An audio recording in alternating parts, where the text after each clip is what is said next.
मकर संक्रांति खिचड़ी खाना जितना शुभ माना जाता है, उतना ही शुभ इसका दान करना भी माना जाता है। मान्यता है इसके सेवन और दान से नवग्रह प्रसन्न होते हैं। मकर संक्रांति से नव वर्ष की नव कार्य की शुरुआत भी फलदायी मानी जाती है। आज से दिन खुल जाते हैं तब मकर संक्रांति से मान्यता है कि इससे भाग्य सूर्य की तरह चमकने लगता है।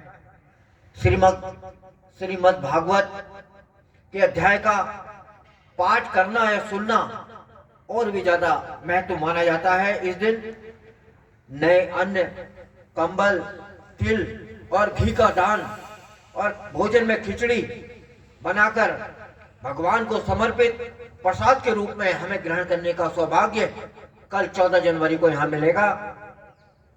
बगलामुखी पीठ बंजारावाला देहरादून में ऐसा सौभाग्य मिलने जा रहा है कि माता के चरणों के सामने, माता की पीठ के सामने श्रीमद् भागवत कथा के आयोजन में हम जहाँ एक और कथा सुन रहे हैं, वहीं हमें कल खिचड़ी भी मिलेगी और हम जो खिचड़ी दान करके भी अपने ग्रहों को मनाएंगे और गरम कंबल, गरम कपड़े, घी, दाल, चावल की खिचड़ी और तिल का दान करने से गलती से भी हुए पापों से मुक्ति मिलती है और जीवन में सुख समृद्धि आती है।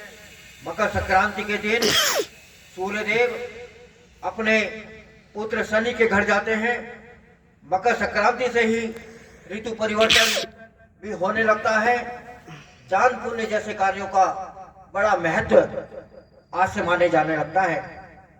पंचांग के अनुसार 2024 में मकर संक्रांति का पर्व सोमवार 15 जनवरी 2024 को मनाया जाएगा, परंतु 14 जनवरी को सूर्य रात को 2:54 पर मकर राशि में प्रवेश कर जाएंगे।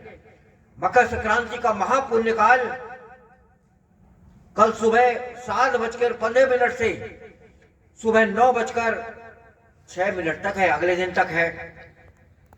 15 जनवरी 2024 को मकर संक्रांति पर 77 सालों के बाद वरियान योग और रवि योग का संयोग बन रहा है। इस दिन बुध और मंगल भी एक ही राशि धनु में विराजमान रहेंगे।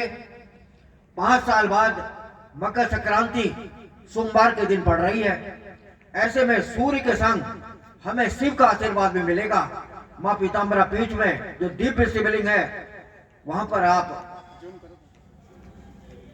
शिवलिंग को जल चढ़ाकर जलाभिषेक करके पुण्य के भागीदार बनेंगे। ज्योतिष शास्त्र के अनुसार खिचड़ी में प्रयोग होने वाले चावल को चंद्रमा का प्रतीक माना जाता है, वहीं खिचड़ी में प्रयोग होने वाली दाल को शनि का प्रतीक माना जाता है। खिचड़ी में डलने वाली हल्दी को बृहस्पति का प्रतीक माना जाता है और नमक को शुक्र का प्रतीक माना जाता है। खिचड़ी का संबंध ग्रहों से होता है। मान्यता है कि दाल, चावल, घी, हल्दी, मसाले, हरी सब्जियों से मिश्रण से बनने वाली खिचड़ी का संबंध 9 ग्रहों से भी है। इसलिए खिचड़ी के सेवन से शुभ फल की प्राप्ति होती है। मकर संक्रांति के दिन खिचड़ी खाने के साथ ही दान करने का भी बहुत बड़ा महत्व है।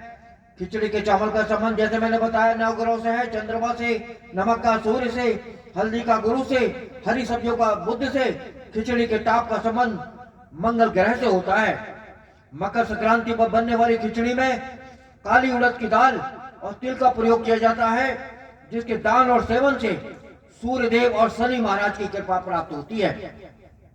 मकर संक्रांति पर हमें किन चीजों का दान करना चाहिए? तिल का दान करने से शनिदेव प्रसन्न होते हैं। खिचड़ी खाना जितना शुभ माना जाता है, वहीं खिचड़ी का दान करना भी, कच्चे चावल और उसके साथ में दाल करने का भी बहुत बड़ा महत्व है। गुड़ का दान करना भी बड़ा भारी महत्व माना जाता है। सूर्य कृपा प्राप्त होती है गुड़ के दान से। तेल का दान करना भी बड़ा अच्छा माना जाता है। ऐसा करने से शनि का आशीर्वाद मिलता है। अनाज, 5 तरह के अनाज दान करने से हर तरह की मनोकामना पूर्ण होती है। और रेवड़ी का दान करना भी बहुत शुभ माना जाता है। मकर संक्रांति में कंबल का दान करना अति शुभ दान माना जाता है। इससे राहु और शनि ग्रह शांत होते हैं। तो मैंने आपको मकर संक्रांति का पर्व के बारे की महत्ता बताई। मां पीताम्बरा श्री बगलामुखी शक्तिपीठ के समक्ष आयोजित श्रीमद् भागवत कथा सप्ताह का आज समापन होने जा रहा है। कथा आज समाप्त होने जा रही है। कल पूजन, हवन, कीर्तन और उसके बाद में भंडारा, ये सब दोपहर से निपट जाएगा। मैं आपको सादर आमंत्रित करता हूँ। मैं चंद्रशेखर जोशी आपका मंदिर में आपका सेवा करने के लिए मैं हाजिर हूँ।